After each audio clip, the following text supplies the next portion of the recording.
जय श्रीराम. हर हर महादेव. मी सचिन पाटील. विषय थोडा जुना झालाय, पण तो आता हे जे रावणाचे महिमा मंडन चालू आहे त्याच्याशी थोडासा मिळता जुळता आणि संलग्न होता, म्हणून मी त्या विषयावर आज व्हिडिओ करायचं ठरवलं. गाझियाबादमध्ये एका शिक्षिकेने एका विद्यार्थ्याला व्यासपीठावरून खाली उतरायला भाग पाडलं, त्याचा अपमान केला. कारण त्याने अभिवादन करताना जय श्रीराम असा घोष केला किंवा अशा पद्धतीचं अभिवादन केलं. त्या शिक्षिकेच्या मते हे अभिवादन जे आहे ते अप्रासंगिक आहे किंवा इलॉजिकल आहे किंवा अतार्किक आहे असं तिने सांगितलं आणि त्याला व्यासपीठावरून खाली उतरायला लावलं. जर का जो एक कार्यालयीन वेळ असतो किंवा जो शाळेचा एक वेळ असतो, त्या शाळेच्या वेळेमध्ये इतर वेळी शालेय कामकाज सुरू असताना आणि ह्या कार्यक्रम नसताना जेव्हा एक सामान्य आपले शालेय दिनचर्या असते त्यामध्ये शाळेचं एक अभिवादन ठरलेलं असतं. कुठे गुड मॉर्निंग म्हणतात, जे काय म्हणत असतील ते. त्याच्या व्यतिरिक्त जर का या मुलाने अशा पद्धतीचं अभिवादन केलं असतं तर ते अप्रासंगिक आहे किंवा अतार्किक आहे हे आपण समजू शकतो. पण अशा एका व्यासपीठावर, ज्या व्यासपीठावर प्रत्येकजण आपापली अभिव्यक्ती मांडतोय, मुली तिथे नृत्य करत आहेत, अत्यल्प वस्त्र परिधान करून व्यक्ती स्वातंत्र्याचा अत्याधिक उपभोग घेत ते तिथं नाचत आहेत. तिथं वेगवेगळे ॲक्ट होत आहेत, वेगवेगळी लोक, वेगवेगळी मुलं मुली येऊन वेगवेगळ्या पद्धतीचं त्यांच्या कलेचं प्रदर्शन ते करत आहेत. अशा ठिकाणी ज्या ठिकाणी अभिव्यक्तीचा आविष्कार होतोय त्या व्यासपीठावर जयश्रीराम बोलल्याने असं काय कुठलं संकट आलं असतं किंवा कुठल्या पद्धतीनं हे जयश्रीराम अप्रासंगिक आणि अतार्किक आहे असं त्या स्त्री शिक्षिकेला वाटलं. तिलाच माहिती. ते गाझियाबाद आहे त्याच्यामुळे काय झालं की तिथे ॲक्शन झाली, त्या शिक्षिकेचं निलंबन झाल्याची बातमी वाचली. पण महाराष्ट्राचं काय बरं? तिथं ती बातमी झाली. महाराष्ट्रात तर दुर्दैवाने ह्या बातम्या सुद्धा होत नाहीत. आमचे पॅरेंट्स, आमचे पालक इतके गाफील आहेत. मी बरेच प्रयत्न केले या अनुषंगाने बऱ्याचशा पालकांना जागृत करण्याचा प्रयत्न केला. अशा बऱ्याच शाळा महाविद्यालय माझ्या पाहण्यात आहेत. मी स्वतः शिक्षक होतो, त्याच्यामुळे मला खूप जवळून या गोष्टींचा अनुभव आलेला आहे. ज्या शाळा महाविद्यालयांमध्ये वेळात वेळ काढून धर्मद्रोह आणि धर्माच्या बद्दल द्वेष आणि तिरस्कार शिकवला जातो. तुम्ही हिंदू म्हणून जन्माला आलात म्हणजे तुम्ही फार मूर्ख आहात, गावंढळ आहात, अडाणी आहात, अशा पद्धतीची भावना मुलांमध्ये भरल्या जाते आणि हे राजरोसपणे खुलेआम चालतं. शाहू फुले आंबेडकर विचारसरणीच्या नावाखाली या महापुरुषांचं, कुठल्याही एका महापुरुषाचं नाव घेऊन त्याच्या आडून कायमस्वरूपी हिंदू धर्मावर टीका होत असते आणि हेच संस्कार कायमस्वरूपी मुलांच्या मनावर पडत असतात. शाळा महाविद्यालय हे चळवळींची केंद्र झाली आहेत डाव्यांच्या, हे मी खूपदा बोलतो. त्याच्यावर आमचं महाराष्ट्र शासन काय करतंय किंवा कशा पद्धतीने जागरूक आहे हे बघणं गरजेचं आहे. आणि दुर्दैवाची गोष्ट अशी आहे की आपण त्याबद्दल आपल्या मनात किंवा आपल्या लोकांमध्ये असं काही घडतंय याच्याबद्दल जागृतीच नाही आहे. कित्येक प्रसंग माझ्या जीवनामध्ये घडलेत. मी अगदी 6वी-7वीला असताना अंधश्रद्धा निर्मूलन समितीचा तिथला एक कार्यकारी अध्यक्ष जो होता, तालुकाध्यक्ष का जिल्हाध्यक्ष, अजूनही हयात आहे, तो तिथे आला होता तेव्हा, जे काही असेल तो, आणि त्याने गणपतीवर टीका केली होती. वक्रतुंड महाकाय सूर्यकोटी समप्रभ म्हणजे वाकड्या तिकड्या तोंडाचा ढेरपोट्या, असं तो बोलला होता. एवढ्या कमी वयामध्ये मी बंड केलं होतं. एवढ्या कमी वयामध्ये मी आकांत तांडव केला होता. माझ्या पॅरेंट्सला शाळेत बोलावण्यात आलं. पण सुदैवाने काही शिक्षक लोक तिथे होती की ज्यांनी माझी बाजू उचलून धरली. त्यांना डावे होते ना उजवे होते, पण त्यांनी त्यात एक कुलट सर होते. त्यांनी एक असा युक्तिवाद मांडला की आज एका लहान मुलाच्या भावना या गोष्टीमुळे दुखावल्या जात आहेत. आपण अशा पद्धतीच्या गोष्टी का करायच्या की बाबा उद्या चालून ह्यांचे पॅरेंट्स आपल्या शाळेवर येतील आणि आपल्याला काय अधिकार आहे कोणाच्या श्रद्धेवर भाष्य करायचं, असं त्या सरांचं हे होतं, म्हणणं होतं. आणि एवढ्या कमी वयाच्या मुलाला जर का ती गोष्ट लागली तर खरोखर ती गोष्ट चुकीची असेल. आपल्या घरामध्ये काही संस्कार असतात, त्या संस्कारच्या विपरीत भाषा सौम्य असली पाहिजे, शब्दयोग्य शब्दांचं चयन असलं पाहिजे, वक्त्याने सुद्धा भान ठेवून बोलावं, असा युक्तिवाद त्या सरांनी केला. अशातूनच काही आता फार वर्ष झाली त्या घटनेला. त्यामुळे मी वाचलो, सुदैवाने सुटला आणि तेव्हापासून नंतर अशा पद्धतीचे कार्यक्रम आमच्या शाळेमध्ये झाले नाहीत. खास करून अंधश्रद्धा निर्मूलन समितीच्या कोणालाही पाचारण करण्यात आलं नाही.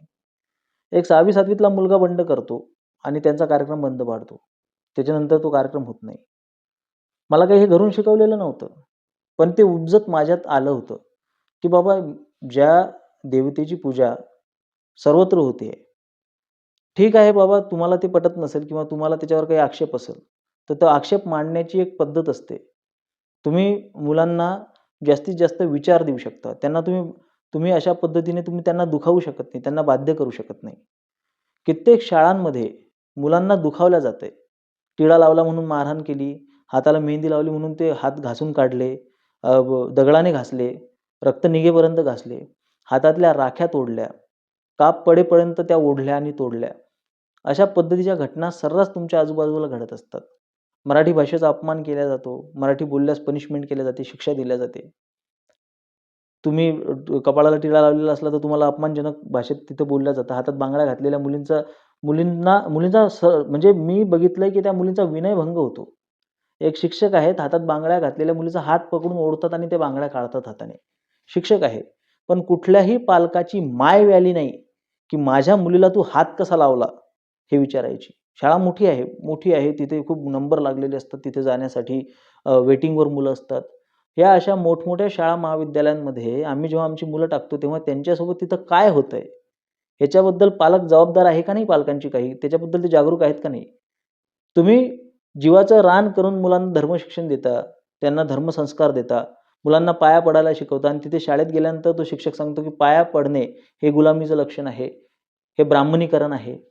तुम्ही मुलींना मर्यादा शिकवता, की मुलींनी असं राहायला पाहिजे, तसं राहायला पाहिजे. समाजाच्या अनुरूप त्यांना घडवत असता आणि शाळेत शिकवलं जातंय, की बाबा मुलींनी मोकळं राहायला पाहिजे आणि स्त्री स्वातंत्र्याच्या नावाखाली स्त्री स्वैराचार त्यांना शिकवला जातो.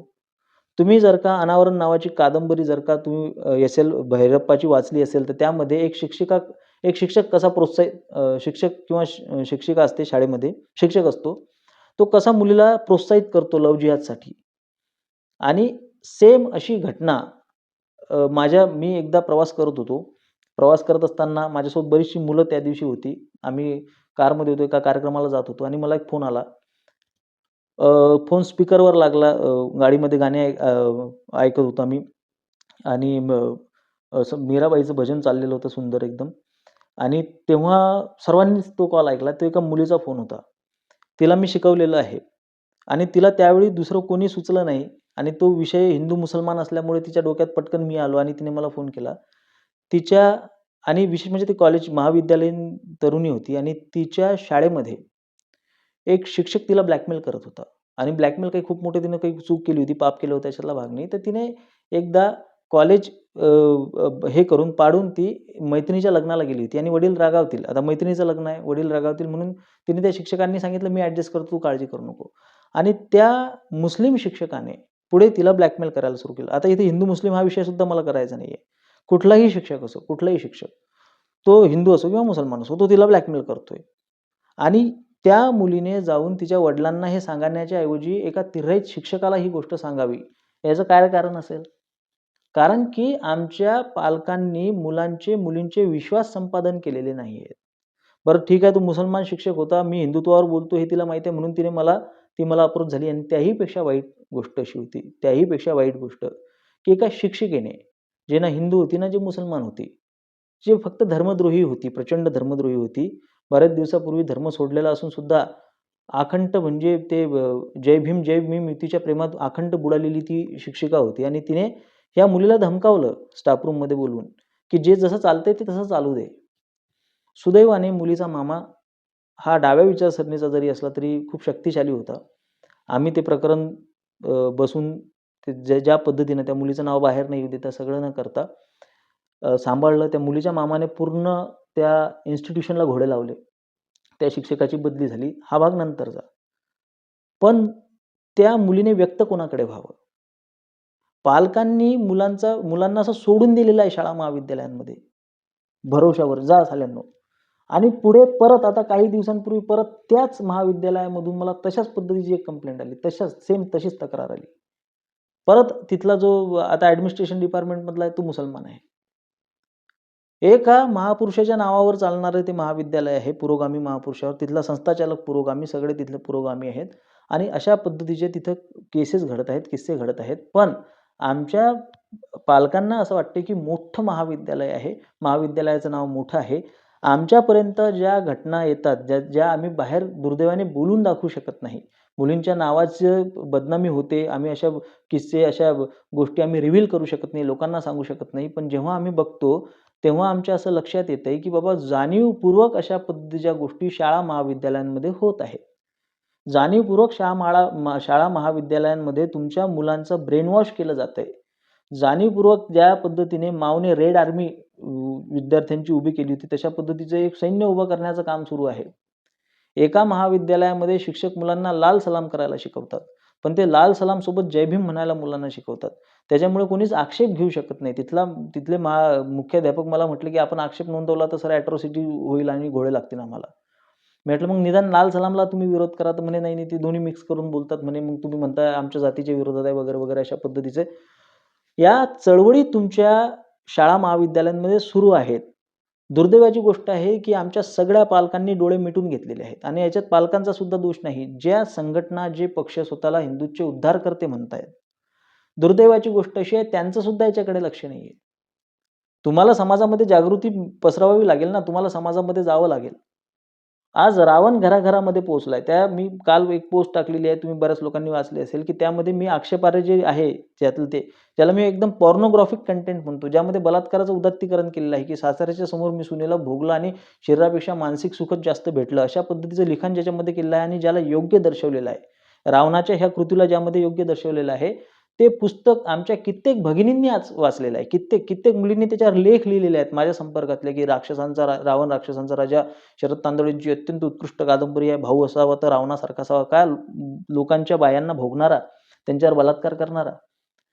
आणि विस्थापितांनी प्रस्थापितांच्या बायकांचे, मुलींचे बलात्कार करावे अशा पद्धतीचा संदेश समाजामध्ये दिला जातोय आणि तो वारंवार दिला जातोय. यांच्या भाषणांमधून दिला जातोय, यांच्या लेखनामधून दिला जातोय. समाजामध्ये अराजकता पसरवण्याचं काम होतंय आणि हे काम सर्वात ताकदीनं, सर्वात जबरदस्त जर कुठून होतंय तर ते शाळा महाविद्यालयांमधून होतंय. पालकांचं सपशेल दुर्लक्ष आहे, राजकीय नेत्यांचं सपशेल दुर्लक्ष आहे.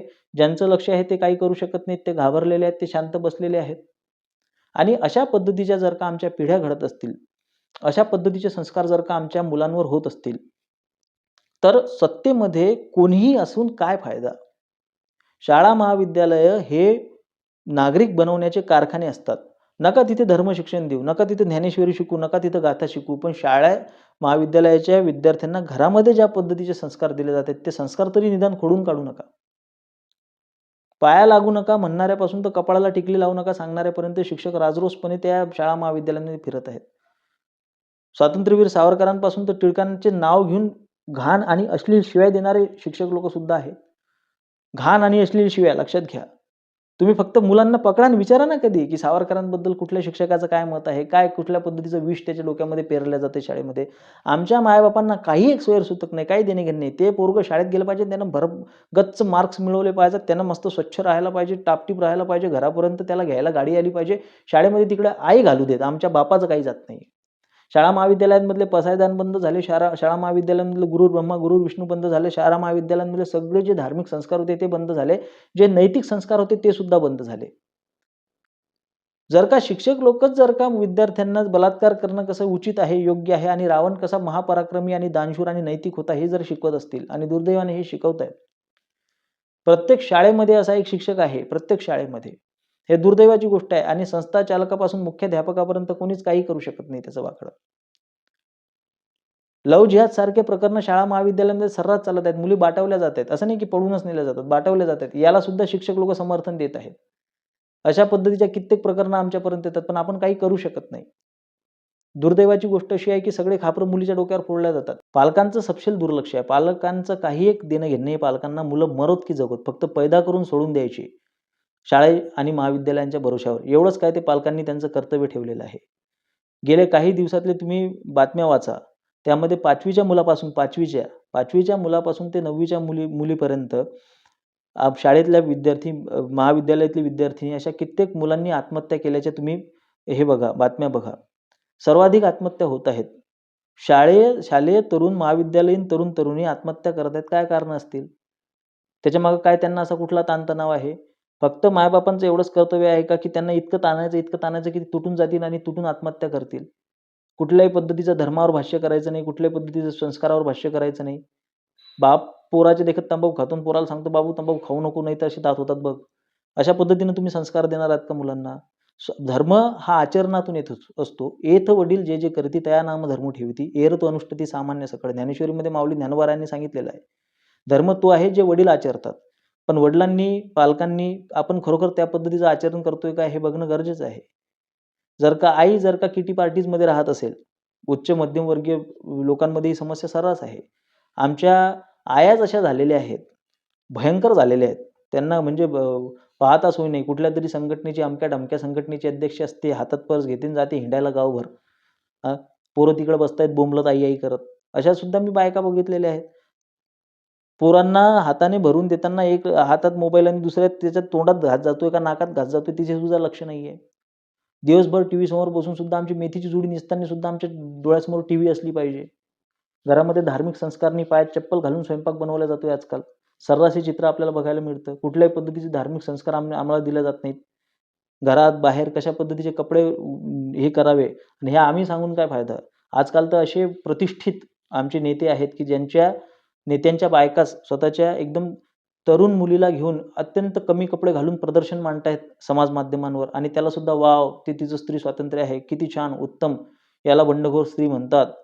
स्त्रियांनी असं वागायला पाहिजे, असं आमचे हिंदुत्ववादी सुद्धा बोलताना मला दिसत आहेत. दुर्दैवाची गोष्ट आहे, व्यक्तिपूजक आमचा समाज झालेला आहे. माझा कटाक्ष बऱ्याच लोकांनी ओळखला असेल. हा संस्कारहीन समाज झालेला आहे आमचा आणि काय शाळा महाविद्यालयांमध्ये आम्ही जय श्रीरामची बरं ठीक आहे, जय श्रीरामचा घोष देऊ नका, पण हे अभिवादन आहे.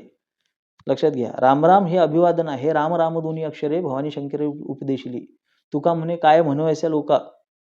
राम राम न म्हणे त्याचे गाढव माता पिता अशाचा एक अभंग आहे जगद्गुरु तुकोबारायांचा. अशातूनच एक अभंग आहे.